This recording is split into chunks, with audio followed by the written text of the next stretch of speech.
Tubahaye ikaze nshuti bavandimwe bakunzi bamenya amateka aho muherereye mu bice bitandukanye by'isi. Uko mubimenyereye aha ni kuri rwa rubuga menya amateka, urubuga mukunda muri benshi, ni urubuga mukunze gusangaho ibiganiro birimo amakuru y'ukuri aba yakorewe ubushakashatsi bwimbitse. Ni ibiganiro akenshi byibanda ku mateka nk'uko izina ry'urubuga ryitwa.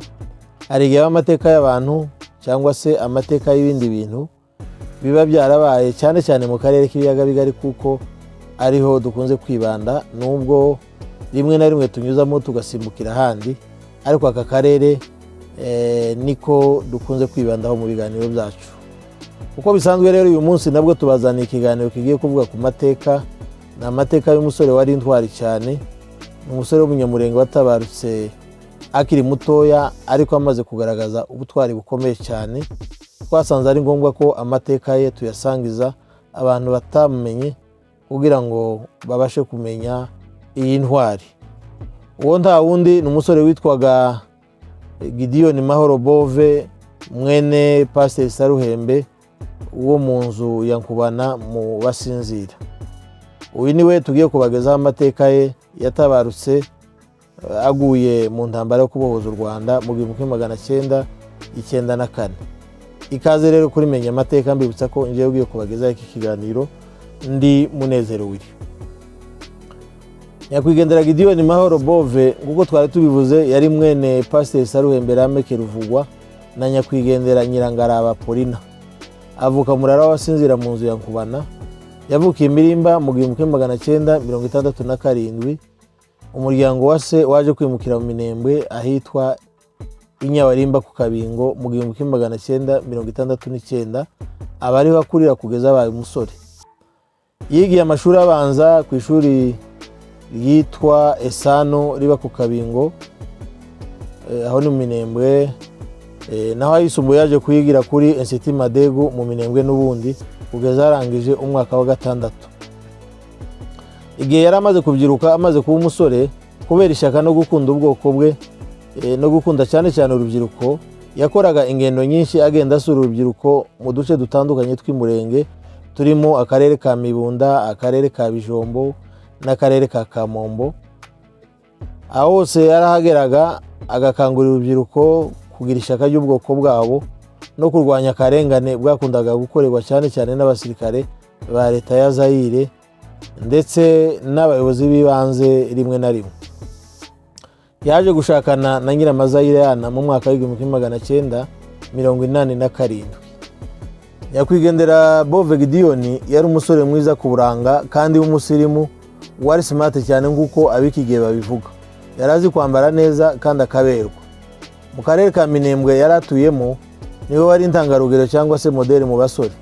Yari icyitegererezo kandi niwe abasore bamenyeragaho imyenda myiza igezweho cyangwa se inyogosho zigezweho. Yari umusitari mu karere kandi agakundwa n'abantu hafi ya bose kubera ishyaka n'ubutwari yarazwiho. Mu kwezi kwa 6 1991, igihe muri Zaire hateguwe ibarura ryari rigamije kumenya umwenegihugu n'utari we. Abantu bari bakuru kiriya gihe barabyibuka. Inzego z'ibanze zo muri zone za Fizi, Uvira na Mwenga zashatse kubarura andi moko, zisiga abanyamurenge zigamije gushaka aho zihera kugira ngo zibagire abashitsi. Mu rwego rwo kwirwanaho, abanyamurenge barangajwe imbere n'abashefu barwanyije iyo gahunda baburizamo iryo barura. Abagabo b'abanyamurenge bari mu Minembwe mu gace kari muri zone ya Fizi barangajwe imbere na Chef Vedaste Karojo na Muzehe Muhindanyi Stefano. Batumije inama ibera mu Muzinda, bumvikana kujya kuburizamo icyo gikorwa cy'ibarura ryari ryabereye ahitwa Igisanye mu Rurenge. Icyo gihe hatowe abashefu babiri aribo Gendarme Karojo na Oseya Kagurumoya, bajyana n'abasore benshi bari bavuye mu Minembwe mu mihana itandukanye. Ubwo bari bagamije kujya kuburizamo icyo gikorwa aho ngaho Igisanye. Abo basore baragiye bahurira ahitwa Kwirumba, barakomeza bagenda ijoro ryose, bucya bageze Igisanya. Bagota umuhana w'Igisanya iryo barura ryari ryabereyemo. Bawinjiyemo saa 11 za mu gitondo, no kuvuga mu gitondo burimo bucya. ababembe barabyukaga bagasanga abasore bari ku miryango y'amazu yabo, ushoboye agahita ahunga akita mu mashyamba, abandi batabonye uko bahunga bagasubira mu mazu. Ababashaga kubona uko bahunga, abasore b'Abanyamulenge barabirukanaga bakabakurikira mu mashyamba kugeza babafashe. Icyo babaga bagamije kwari kugira ngo badahungana izo mpapuro, mbese babakurikiraga bagamije kujya kubasaka kugira ngo barebe ko batahunganye izo mpapuro zibarura bari bakoze. Leti Bovu kubera ubutwari bwinshi yagiraga, uwo munsi yagaragaje ubutwari cyane kuko yirukanye ababembe bari bafite icumu, bamanukanaga akabande kari mu ruzi rwitwa Mugomba. Uwari ufite icumu yitaye mu ruzi ararumanukana yibiye. Leti Bovu amumanuka inyuma, mbese yagenderaga ku nkombe, ariko we ageze hepfo aramufata amwaka icumu, anamuhambira amaboko inyuma, amuzamukana ahari abandi. Byatangaje abantu cyane kubona yatinyutse gufata umuntu wari ufite icumu akabasha kumuhambira afite inkoni gusa akamuzana. Uwo mubembe ngo yabahaye amakuru menshi kuri iryo barura ryari ryabaye aho. Abandi basore b'Abanyamulenge nabo bagiye birukana abandi babembe bari bagiye bahungana impapuro z'iryo barura, bagenda bafata barazibaka, barazishanyura, baburizamo icyo gikorwa kibi cyari kigiye gukorerwa ubwoko bw'Abanyamulenge. Leti Gideon yari umusore w'umunyamutima cyane, wari uzwi mu karere ka Minembwe ko atagira ikintu atinya. Yagiraga ishaka ryinshi cyane no kurwanya akarengane kakorerwaga ubwoko bwe. Yarenganuye abantu benshi kandi kenshi babaga barenganyijwe n'abasirikare ba Zaire cyangwa se abategetsi. Ni kenshi yahanganye n'abasirikare ba Zaire babaga baje mu mihana bakanyaga abaturage ibintu byabo, akabarwanya, akabibambura cyangwa se akabambura n'intwaro akaza kuzishira abayobozi babo. Yari umuntu wari uzwi kabisa ko yari umugabo wagiraga umutima mwinshi cyane, utobonye umuntu arengana ngo areke kumutabara. Mu mwaka wa 1991 ugeze hagati, yakoze uruzinduko ajya Uvira. Agezeyo afatwa n'umutima wo kujya mu Nkotanyi gufasha umutwe wa FPR Inkotanyi kurwanya ubutegetsi bwa Habyarimana Juvenal. Igihe yari agiye kugenda, mukuru wo kwa se wabo aho yari acumbitse Uvira yamenye amakuru, aramubuza ati reka gusiga urugo rwawe ntawe urusigiye. Leti Gideon amwereka ko abivuyemo, ariko ko ari kumufata ku maso. Nyuma yacishije ishakoshi ye mu idirisha, arasohoka ayisanga hanze, ahita agenda ahura n'abandi basore, bahita bafatanya urugendo baragenda. Bambutse Bujumbura mu Burundi, bahasanga abandi bayifashijwemo n'abakada, bahita bajya mu Nkotanyi. Baciye ahitwa Imushiha, barakomeza binjira muri Tanzania, barakomeza bagera muri Uganda, binjira igisirikare. Bageze muri district ya Mbarara, babajyana muri training wing ya Nakivara. Aho muri training bahawe imyitozo mu gihe kingana n'amezi 3. Barangije Leti Gideon yatumwe muri batayo ya 31 cyangwa se 31st Battalion yayoborwaga na General Mubaraka Muganga. Kubera ko yari umusore muremure kandi w'imbaraga, bamuhaye imbunde y'umusada y'amashini gani akigera muri iyo batayo, amenyera vuba cyane kuyikoresha. Iyo batayo yari arimo yarwanye mu bice byinshi by'Umutara kuva mu mwaka w'91 kugeza mu 92. Yaje kuyivamo atumwa mu yindi batayo yitwaga Zuru, yabaye ahantu hatandukanye nayo mu Mutara. Ari muri iyo batayo yitwaga Zuru, Leti Gideon yakoze agatendo gakomeye kamenywe cyane n'abayobozi bose bo muri iyo batayo, kuko Adui yarabateye barahitwa Muvumba. Barwana intambara ikomeye cyane yahereye mu gitondo igeza mu masaa 9 z'amanywa. Ingabo bari kumwe zose zirahunga. Leti Gideon nawe cyangwa se umufasha we wamutwazaga shene z'imbunda y'amashini gani, iyo mbunda yakoreshaga nyine, bo ntibahunze, bagumye mu ndake. Leti Gideon abwira uwora nawe ati tiduhunge, we ugume undodengire amasasu muri izi shene, unacunga hirya n'inyuma ko Adui atahaturuka. Ati nubona Adui umurase, nanjye ndagoma mpangane na Adui wari imbere mu maso yabo. Leti Gideon yakomeje kurasa iyo mbunda y'amashini gani, ahangana cyane n'abasirikare ba FARE, ababuza kwa advancinga babasanga aho mu ndake. aho hantu yakoze amateka akomeye. Yarashe sheni z'amashini gani zibiri zirashira kandi umwanya muremure, kandi buri sheni yari irimo amasasu 350. Ado yamaze kubona Lete Gideon yabimiriye babuze ko badvansinga, Ado yahamagaje agafaru gatoya karagenda kararasa, gasanga Lete Gideon na mugenzi we aho bari mu ndake, kagerageza kubarasa, ariko Lete Gideon yahise akarasa amapine kananirwa gukomeza. Abasirikare babiri bari bakarimo bashatse kukavamo ngo bahunge, yahise abarasa bagwa. Nyuma yabwo haje imodoka ya Ado ya pickup irimo ibyo kurya n'inzoga, yari igemuriye abandi basirikare ba Ado, arayirasa igwamo abasirikare 3. Abo basirikare bose yarashe, abari mu gifaru n'abari mu modoka bose bari 5, kandi bose bari bafite imbunda. Bagenzi be nyuma yo guhunga bakagera inyuma, abayobozi bakuru babajije aho basize Lete Gideon n'amashini gani, bavuga ko Ado yashobora kuba yamurashe agapfa n'amashini gani akayitwara, ariko bumvise mashini gani ikirasa bamenye ko ari yabo, batekereza ko ashobora kuba ari we uri kuyirasa. Bahise bohereza abajya kumuha umusada, basanga yarashe Ado cyane, yafashe n'izo mbunda zose, baratangara. Abayobozi be baragishimiye cyane, bahita bamupromotinga, bamuha ranka ya sergeant. Bahise bamugira platoon sergeant cyangwa se uwungirije platoon commander. Iyo batayo yabaye aho igaba ibitero ahitwa Bushara ya mbere na Bushara ya kabiri na Ngarama n'ahandi. Nubwo iyo batayo yari ifite hedikota mu Mutara, ariko ingabo zayo zimwe zagabaga ibitero ahantu hatandukanye no mu bice bitandukanye bya Byumba na Ruhengeri. Igihe ubuyobozi bwa RPF bwahuje amabatayo menshi mato, hakajengwa batayo nini twigeze kubabwira bitaga Combined Mobile Forces, Lete Gideon yisanze muri 7th Battalion yari ya Lete Bagire William, yisanze muri Sikoyi muri platoon ya kabiri. Amaze kugera no muri iyo batayo, yakomeje kugaragaza ubutwari cyane mu ntambara zitandukanye, akoresha iyo mbunda y'amashini gani n'ubundi.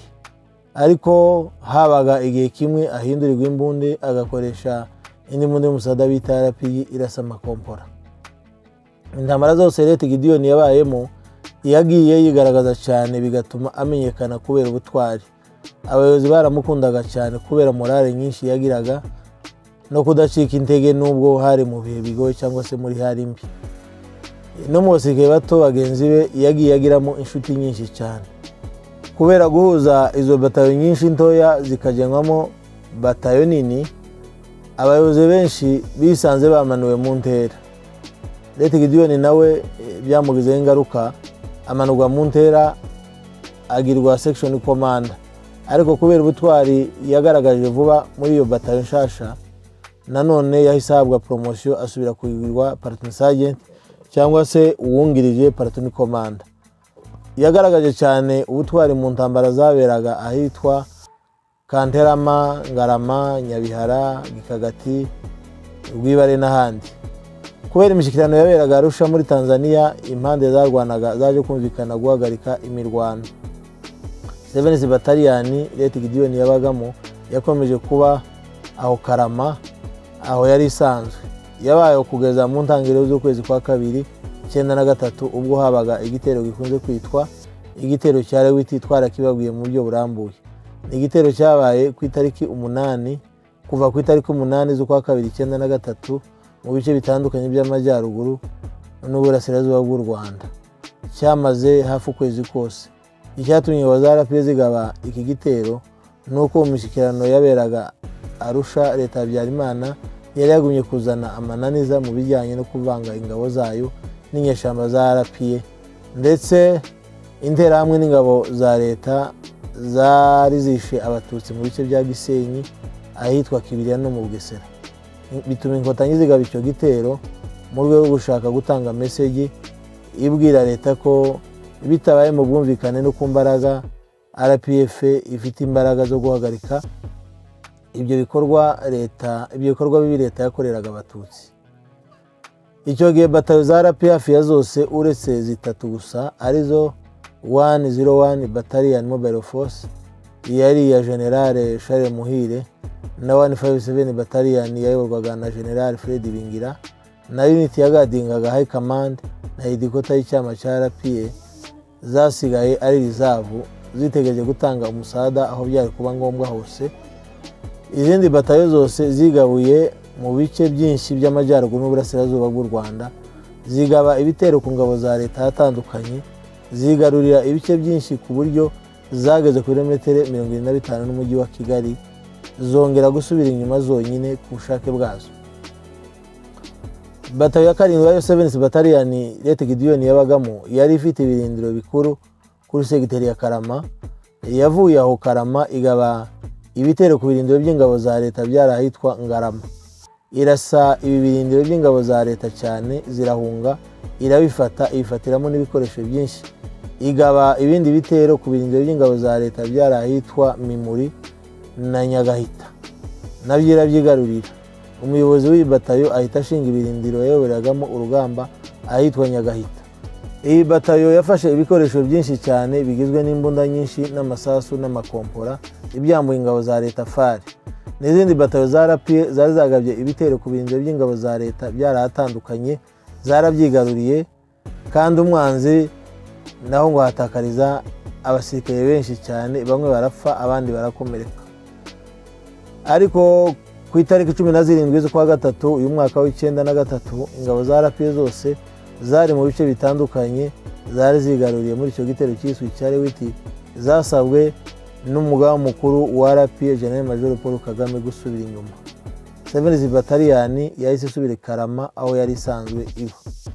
Ariko ingabo za RPA mbere yo gusubira inyuma zabanje gusaba ko ako gace zari zafashe n'ingabo za leta zitakagarukamo, ko ahubwo kaba zone tambo. Biciye ku muhuza byaremewe, ako gace gahita kaba zone tambo, nubwo ingabo za RPA zakavuyemo, ingabo za leta ntizongeye kugasubiramo. Icyo gitero cyari witi cyashegeshe ingabo za Habyarimana cyane, kuko zagitakarijemo abasirikare benshi n'ibikoresho byinshi, bituma Habyarimana akura isomo kandi abona imbaraga za RPA. Nicyo cyatumye yemera gusinya amasezerano ya Arusha, nyuma nubwo yaje kugenda akwega ibirenge mu kuyashira mu bikorwa. Mu kwezi kwa 8/93 igihe hari seselefe, Lt Gideon yatumwe mu ikosi ya leadership muri training wing ya Karama, akora iyo kosi mu gihe cy'amezi 4, ayirangije asubira muri unity ya 7th. Nyuma y'iminsi mike avuye ku ikosi, Lt Gideon yagenzwe muri special force yari igizwe n'abasirikare b'indobanure bari baragiye batoranywa mu mabata yatandukanye kubera ubutwari. Iyo special force yari Vunja Vikwazo muri 7th, niyo yatumwaga kurwana aho rukomeye ahananiranye hose, kandi ikitegemea nta gusaba umusada. Yari yiganjemo abasirikare bakoreshaga imbunda za musada cyangwa se imbunda nini, kandi bose babarwanye cyane. Yayibayemo kandi ari Partin Sergeant.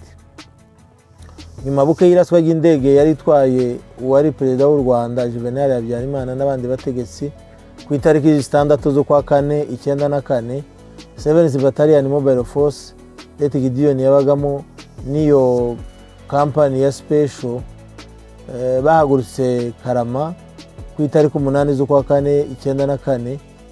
7th igenda irwana igera Ngarama, irakomeza igenda irwana n'ingabo za leta ndetse n'interahamwe, igera ahitwa Gatsibo, irakomeza igera Muhura, irakomeza igenda irwana igera Kiziguro, iyahurira na 157 ya Ibingira, barakomeza bagenda barwana. Icyo gihe bagendaga banarokora abatutsi benshi bicwaga n'interahamwe. Aho Kiziguro zaharokoye abatutsi benshi cyane bicwaga, bamwe zabakuye mu cyobo kinini interahamwe zari zabajugunyemo, zabatemaguye batarapfa. Izo ngabo za RPA zirabavuza babasha kubaho. Aho ngaho ingabo za RPA ngo zasize igice kimwe cy'ingabo zabo cyo kurinda abaturage bari barokowe ndetse no gukomeza kubitaho, izindi zikomeza gusunika ingabo za FARI. Bigeze ku minsi 16 y'ukwa 4, izi ngabo batayo zibizaje gufata umujyi wa Kayonza, no kuvuga 7th Battalion na 157. nyuma yo gufata umujyi wa Kayonza izi batayo zombi zahise zitandukana. 157 iheza umuhanda werekeza ku mupaka wa Rusumo mu cyahoze ari Kibungo, naho 7th Battalion niyo yerekeje mu muhanda ugana Kigali uturutse Kayonza. Yarakomeje igenda irwana iza kwigarura umujyi wa Rwamagana ku minsi 27 y'ukwa 4 1994. Nyuma yahise ikomeza yerekeza i Kigali igenda irwana iza kugera i Kabuga, iharwana intambara ikomeye yatwaye iminsi 3 irahafata. Igihe ingabo za SAD zarwaniraga Kabuga, igice kimwe cy'ingabo za Rufa zarwaniraga i Masaka. Special Force Ret Gideon yabagamo yahise itambuka igenda irwana igera mu bice bya Remera, ihahurira na kampani zibiri za Rufa zijya gutanga umusada ziwuha ingabo za SAD n'iza Rufa zarwaniraga i Gikondo. Zagezeyo ziharwana intambara ikomeye igihe kingana n'icyumweru kimwe. Nyuma yacyo zasubiye inyuma zijya kuri Morebero kuruhuka iminsi mike. Muri icyo gihe kubera ubutwari Ret Gideon yari yagiye agaragaza muri izo ntambara, no kubera ko abayobozi benshi muri Special Force bari bagiye bagwa mu ntambara, yaje kuzamurwa mu ntera agirwa Platoon Commander. Nyuma yo kuruhuka iyo minsi mikeya aho Rebero, ingabo za Special Force zasubiye mu bice bya Remera zijya guhura n'izindi ngabo za SAD n'igice cya Alpha, bafatanya kwatakinga barracks ya Kanombe no ku kibuga cy'indege mpuzamahanga cya Kanombe. Tubibutse ko ikigo cya gisirikare cya Kanombe cyari kirimo ibirindiro bikuru by'ingabo za leta mu mujyi wa Kigali, kandi cyari gikomeye cyane. Cyari kirimo ingabo zitari munsi y'ibihumbi 4 kandi zari zifite imbunda nkuru nyinshi. No ku kibuga cy'indege cya Kanombe naho hari ingabo za FARE nyinshi zarindaga icyo kibuga. Igitero cy'ingabo zarapiye ku kigo cya Kanombe cyaciye intege cyane ingabo za leta zarwaniraga mu bindi bice bya Kigali, ko kuri Mojari, Mo Kigali na Mburabuturo n'ahandi, kuko zumvise zaturutswe inyuma aho zitakekaga hashobora guturuka umwanzi. Ku kigo cya Kanombe n'ikibuga cy'indege mpuzamahanga cya Kanombe habereye intambara ikomeye cyane yatwaye ibyumweru 3. Ingabo za leta zabanzaga gusubiza inyuma ingabo zarapiye. Ingabo zarapiye zikongera kwisuganya zikagaba ibitero simusiga, byaje gutuma ingabo za leta zihunga burundu. Ikigo cya Kanombe n'ikibuga cy'indege mpuzamahanga cya Kanombe birafatwa. Igitero ku kigo cya Kanombe ngo cyabaye amwe mu mayeri ya gisirikare akomeye inkotanyi zakoresheje, yatumye zitangira gukoza imitwe y'intoki ku nsinzi, kuko ukurikije uko ibitero byari bipanze byatumye ingabo za leta FARE zicanganyikirwa neza zinanirwa kurinda icyo kibuga cy'indege mpuzamahanga cya Kanombe. N'icyo kigo bifatwa n'ingabo zarapiye mu ijoro ry'itariki 22 zishira 23 z'ukwa 5 1994. Nyuma y'uko ingabo zarapiye zigabye igitero ku kibuga cy'indege cya Kanombe zikarwana Adui agasa n'uhunze, Ret Gideon utaragiraga ubwoba na buke yanyuze ahantu ashaka kureba ko Adui wese yahunze, ahita araswa isaso ryo mu mutwe, ahita agwa aho ngaho. Ingabo bari kumwe bagenzi be zabanje guhunga, ariko nyuma ziza guhabwa umusada ziragaruka. Yarashwe mu rukerera buca ari ku minsi 23 y'ukwa 5 1994.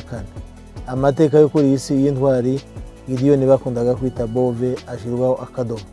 Murakoze gukomeza gukurikira ibiganiro byacu, tuzakomeza tubazane bene ibiganiro kugira ngo murusheho gukomeza gusobanukirwa amateka atandukanye yabaye mu karere k'ibiyaga bigari cyane cyangwa se mu isi. Bibutsa ko nimba ari ubwa mbere w'ikiganiro cyacu, byaba byiza ukansubscribe kugira ngo uzuhita ubona ibiganiro byacu tukimara kubishiraho, ndetse mwaduha na comment mukatubwira uko mubyumva, ibyo twanoza cyangwa se ibyo twahindura.